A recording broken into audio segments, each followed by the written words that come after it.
Hello dear customer, this is Ivan from QLQ company. Today in this video, I will share with you how we can operate our latest non-slider assembly machine. So the most important thing is that before you want to start in this machine, you need to ensure that everything is connected.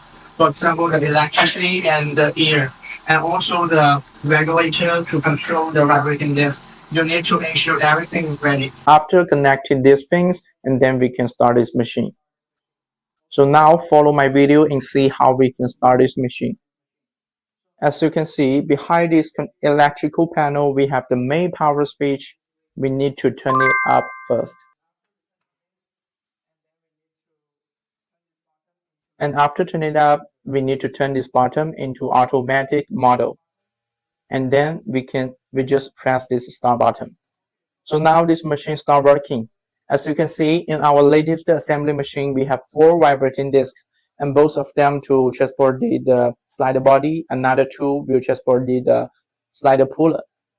And we will use 2 channels to transport them. And after they transport it in this part, and they will be assembled successfully.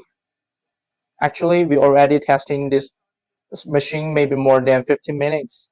So now let's check in the assembly result. As you can see, the checking result is very good.